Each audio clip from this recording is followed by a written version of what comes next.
I don't know, John. So I don't know if he is done or not. I don't know if this is Izzy normal. yesterday said he thinks he comes back. Maybe Izzy knows him better than I do. I don't know, John. I don't claim to know John. Gun to my head, I would have said Jon Jones will beat him right now. Guess why? Tom has never been pushed into those championship rounds. Once he gets to those championship rounds, even now, say Cyril Gane pushes him 25 minutes. If he beats Cyril Gane, but he learns to go 25 minutes where that first time you feel that.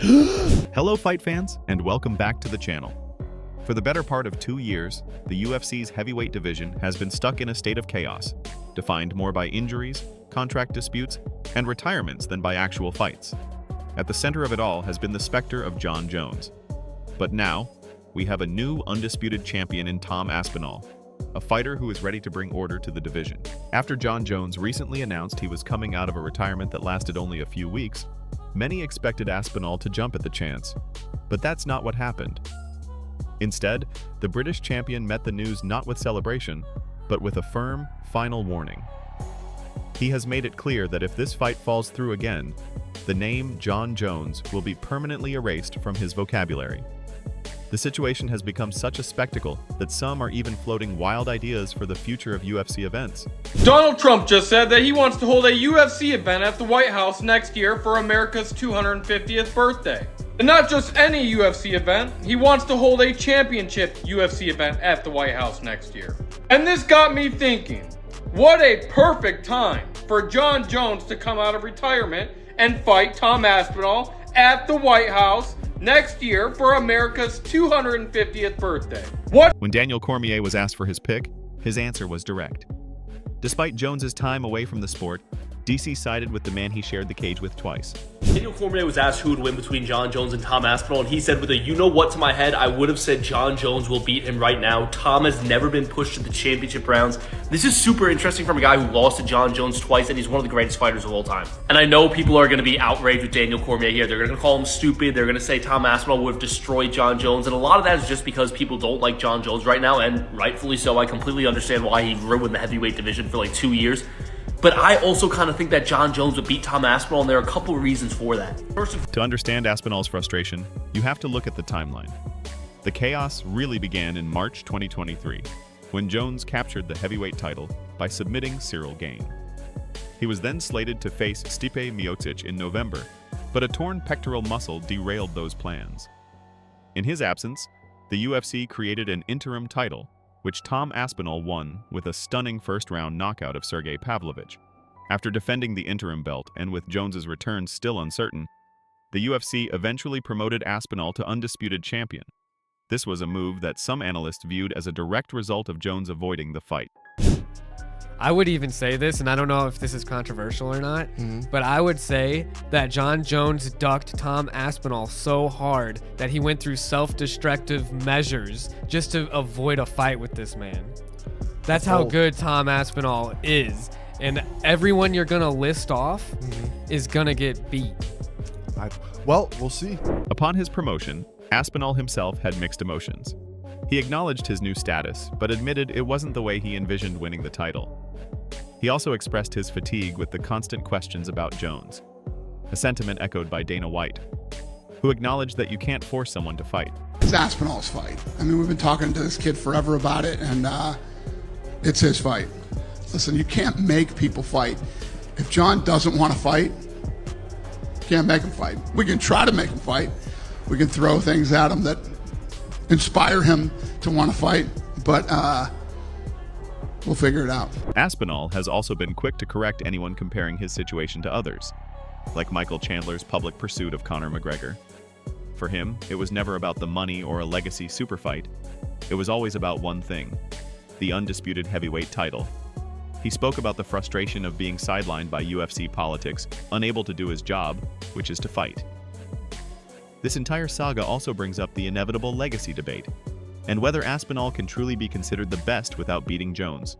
Jon Jones is retired, but if he never steps into the cage with you and you two never fight, what do you think that does for his legacy, but also for your legacy? Is it possible for you to be the best and be the greatest without beating him?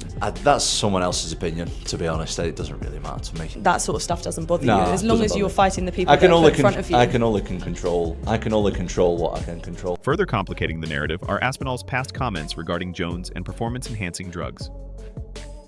In a previous interview, he didn't hold back his feelings on the matter. This, of course, drew a response from Jones, who took to social media to defend his name and deny any wrongdoing. Shortly after this exchange, Jones announced his return.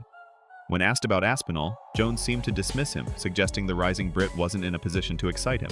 What do you make of, like, Tom Aspinall and all the things that he's been saying about you? I think he's awesome, man. Hello, John. I have nothing against you personally, but I just think I'm better than you. I just know that I can beat you. I think he should go on and have a wonderful career. He's not in a position to, like, excite me. Because if I whoop his ass, it's going to be the next guy. There's going to be a whole new fan base of somebody who everybody believes in. I've done this my whole adult life. I remember Rampage fans years. This back and forth has reignited commentary from other legends, with the great Demetrius Johnson weighing in on how failed drug tests impact the GOAT debate. Johnson also emphasized the responsibility that comes with being the champion, arguing that you don't get to pick your challengers when there's a deserving contender waiting.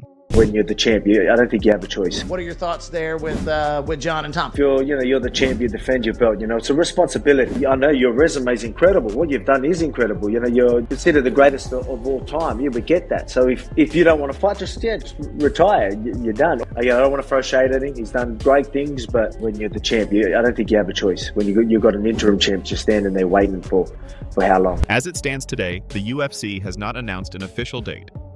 Dana White has expressed interest, but nothing is confirmed. Jones has stated he wants one final fight against Aspinall, but Tom's position is firm. He will only discuss it once a contract is signed. His motivation has never been personal. It's always been about proving he's the best. So Jon Jones just got up and left after this Nelk interview. This has to be a joke.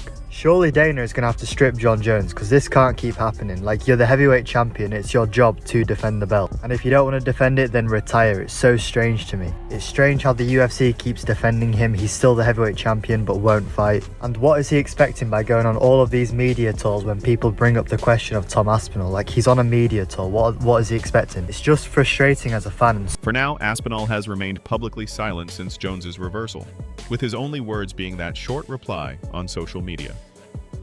The heavyweight division has been in flux for 2 years, and Tom Aspinall's stance is that the belt is his, and he's done waiting.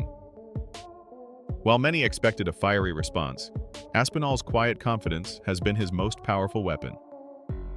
Even as figures like Joe Rogan, Firas Zahabi, Din Thomas, and Paddy Pimblett continue to debate the matchup, Aspinall remains unmoved, a stark contrast to Jones's tactical and often punishing fighting style. Jon Jones has never turned down an opponent here or been afraid to fight anybody. So if, for instance, he doesn't fight this guy, who would you like to see him fight? Or are you going to wait until he fights this guy?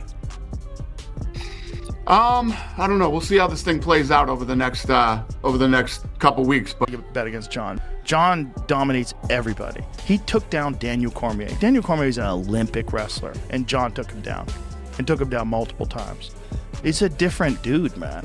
It's like, he's not going to fucking lose. He's going to find a way to get you, and he's going to do it clever. He's not trying to take a bunch of punishment and to stand and bang. He's not going to point the center of the octagon. Let's go right here. We'll stand right here. Never going to happen. Adding to the noise, Joe Rogan recently pushed back hard on the idea that Aspinall isn't a big enough star for Jones, stating on his podcast that it's the fight everyone is talking about. Some analysts believe Aspinall needs to put Jones out of his mind completely to focus on his reign.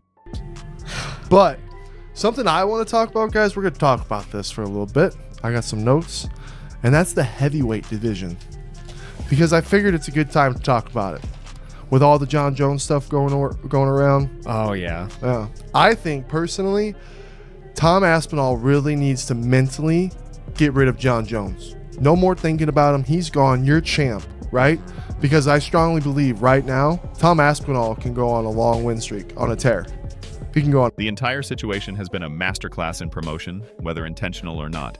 Something Daniel Cormier once touched on when discussing a potential retirement. This is the greatest promo I've ever heard. He just announced his nemesis's retirement. And to add to it, Daniel, he wished him well. Now, that's not something you would do of an enemy. That's something you would do of a former foe. So perhaps we are in the presence of the undisputed champion. I mean, he said he was, after all. And let me tell you something that Tom is. Not only is he a champion, he's the active champion. There's going to be those people. Wasted a part of his life in the UFC. There's going to be those people that'll say that Jon Jones is his own worst enemy, and Tom Aspinall's lucky that Jon got in his own way. I just hope it stops. Like, I hope, okay, this is it. He's going to really learn his lesson this time and no more. Dude, and again, we have no idea the pressure of being Jon Jones and a celebrity. Like, it's got to be insane. There's been so many great Jon Jones moments inside the cage. Through all of this noise, Tom Aspinall hasn't wavered. He hasn't launched attacks or tried to sell a fight that doesn't exist. He has maintained a quiet confidence that has only strengthened his position. He is the champion, and he is done talking. If the fight comes to him, he will take it. If it doesn't, he will not look back. What do you think is going to happen? Share your thoughts in the comments below and subscribe for more updates.